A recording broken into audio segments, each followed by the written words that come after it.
दायित्व है और इस देश से आज हम सब यहां पर उन्हीं मुद्दों पर चर्चा करने के लिए बैठे हुए हैं। ये वास्तव में आपका एक कुंभ है। आप में से कोई उद्योगपति होगा, कोई बिजनेसमैन होगा, कोई किसी सामाजिक सांस्कृतिक संगठन से जुड़ा हुआ पदाधिकारी होगा। कार्य का क्षेत्र वह हो सकता है, लेकिन चिंतन का शैली वही है जो भारत की ऋषि परंपरा की शैली थी।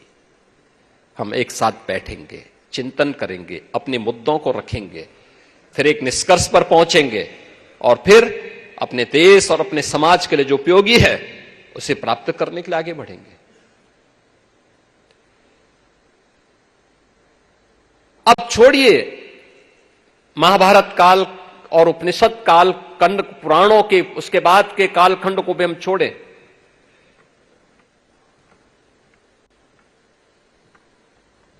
आपने वह समय भी देखा है, उसके बारे में भी इतिहास में सुना है।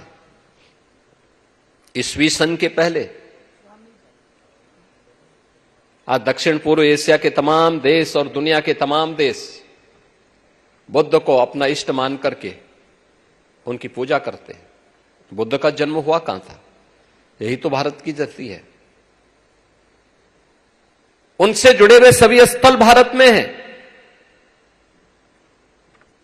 भगवान बुद्ध ने ज्ञान प्राप्त किया गया बिहार में, पहला उपदेश दिया सारनाथ उत्तर प्रदेश में, सर्वाधिक चातुर्मास सन्यास की परंपरा में सर्वाधिक चातुर्मास, बरसात का जो 4 माह का कालखंड होता है वो सर्वाधिक व्यतीत किए वह श्रावस्ती उत्तर प्रदेश में।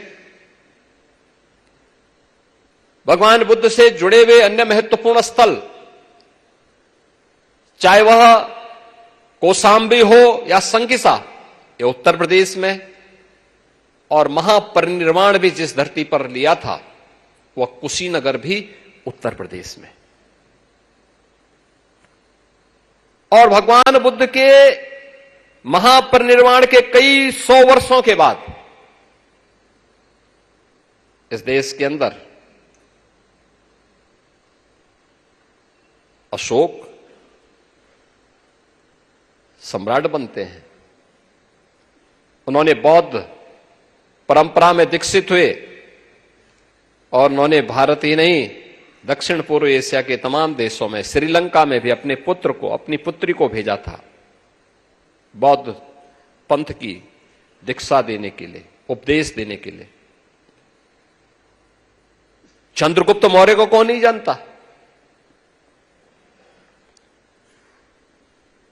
अब ईस्वी सन के बाद से हम चलते हैं, पहली सदी से लेकर के 15वीं सदी तक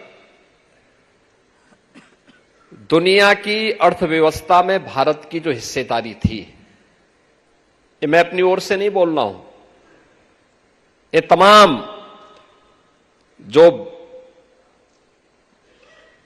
यूरोप से जुड़े हुए विद्वान हैं वे भी इस बात को स्वीकार करते हैं कि दुनिया की अर्थव्यवस्था में भारत की हिस्सेदारी 40% से अधिक थी, 40% से अधिक, और ये लगातार 15वीं सदी तक चलता रहा। ये केवल कृषि के क्षेत्र में नहीं था। सही बात है कि भारत ग्रामीण अर्थव्यवस्था का देश माना जाता है, आज भी माना जाता है। दुनिया की सबसे अच्छी उर्वरा भूमि हमारे पास मौजूद है, सब कुछ हमारे पास है, लेकिन भारत ने उस कालखंड में, आखिर फाइन टेक्सटाइल भी तो भारत ने ही पैदा किया था। आपने वह दृश्य देखा होगा जब 22 जनवरी को प्रधानमंत्री मोदी जी अयोध्या में राम मंदिर का निर्माण करने वाले श्रमिकों का सम्मान कर रहे हैं। एक प्रधानमंत्री मोदी जी हैं जो श्रमिकों के श्रम का सम्मान करके उनके ऊपर पुष्प वर्षा कर रहे थे, और दूसरी तरफ वे भी शासक थे कि ताजमहल बनाने वाले कारीगरों के हाथ काट दिए जाते हैं।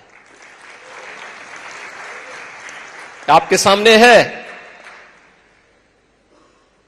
एक आज का भारत है जो अपनी श्रम शक्ति का सम्मान करता है, उन्हें हर प्रकार का संरक्षण देता है, और दूसरा वह भी समय था जब ऐसे श्रमिकों के हाथ काट करके फाइन क्लॉथ की परंपरा को पूरी तरह समाप्त करके उस विरासत को पूरी तरह नष्ट कर दिया गया था। और ये लगातार होता रहा। याद करिए, तब तक भारत में हमले शुरू हो चुके थे और लगभग 500-600 वर्ष भारत पे हमलों के हो चुके थे। कई बर्बर जातियों ने भारत पे तब तक हमला करके भारत की धर्मस्थलों को पवित्र करना प्रारंभ कर दिया था। लगातार चलता रहा ये 10वीं सदी से लेकर के, और लगातार ये चलता रहा। इसमें कौन नहीं आया? इसमें गुलाम वंश भी आया, इसमें मुगल भी आए, इसमें तमाम अन्य विदेशी आक्रांता आते गए, तुर्क भी आए, तमाम अन्य लोग इसको लेकर के अपने कार्य को आगे बढ़ाते रहे। और उस सब के बावजूद भारत का शेयर 16वीं सदी तक आते आते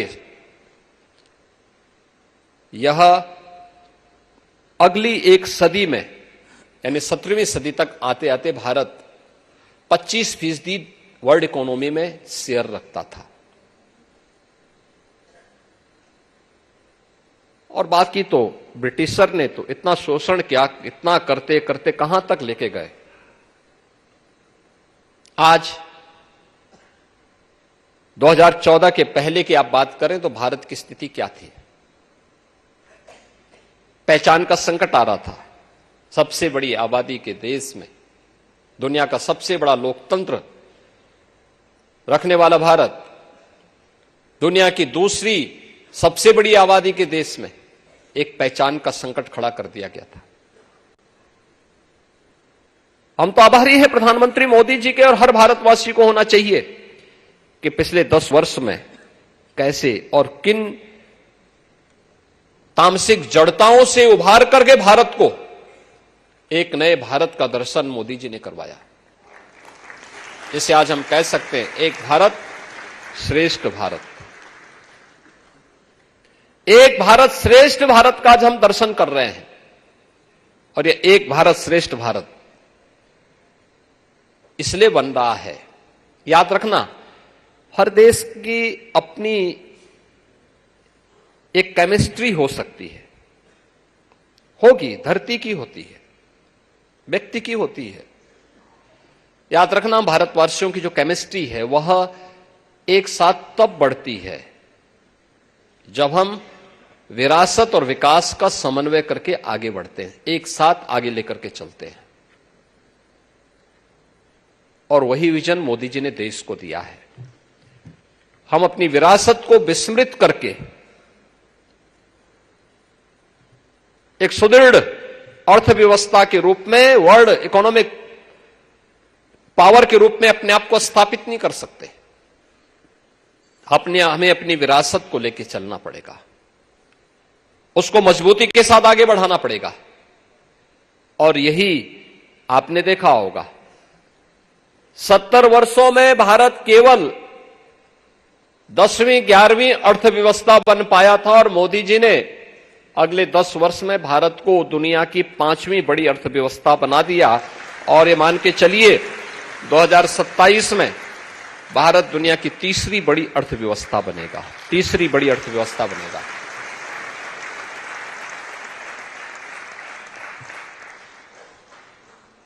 किसी व्यक्ति, समाज या देश की पहचान संकट में होती है। संकट के कालखंड में उनका क्राइसिस मैनेजमेंट कैसा है, चुनौतियों से जूझने का जज्बा कैसा है। और वो आपने देखा होगा, इस सदी की सबसे बड़ी महामारी कोरोना महामारी, दुनिया के अंदर पूरी दुनिया को उसने अपने आगोश में लिया था एक बहुत कम समय में। और उतने कम समय में आपने देखा होगा जो प्रबंधन भारत का था, दुनिया के अंदर किसी देश का नहीं था। याद करना, जो भारत में मोदी जी ने दिया, हमारे यहां पूर्वी उत्तर प्रदेश में एक बीमारी थी, उसका नाम था इंसेफ्लाइटिस।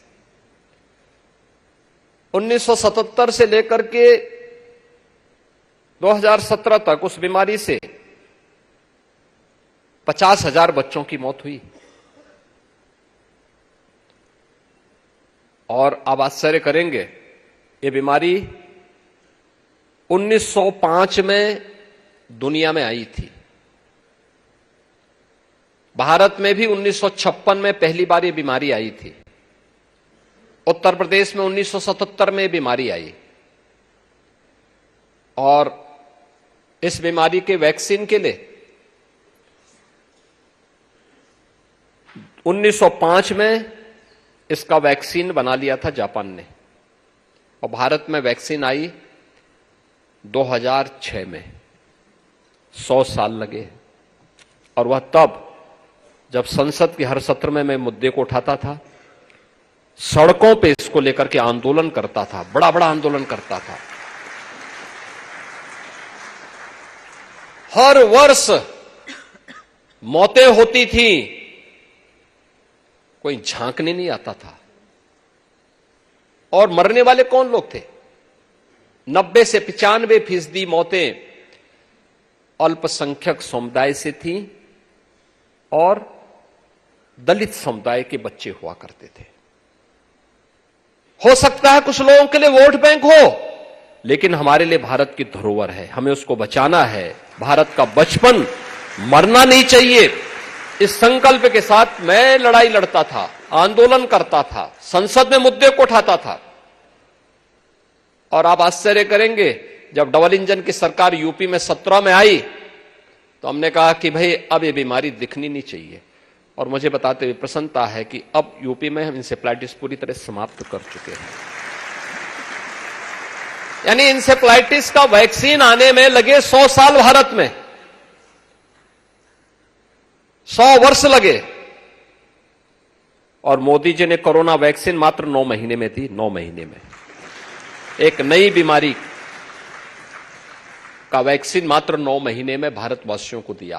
भारतवासियों को फ्री वैक्सीन उपलब्ध करवाया, free test, free treatment, free vaccine और 80 करोड़ लोगों को फ्री में राशन। पाकिस्तान देखो ना, भिखमंगा घूम रहा है, एक एक जोन रोटी के लिए तरस रहे हैं। भारत है 80 करोड़ लोगों को पिछले 5 वर्ष से फ्री में राशन की सुविधा उपलब्ध करा रहा है। बहनों और भाइयों, यह है नया भारत। हमने जाति नहीं देखी, मत और मजहब नहीं देखा, क्षेत्र और भाषा नहीं देखी, और यही है सबका साथ और सबका विकास।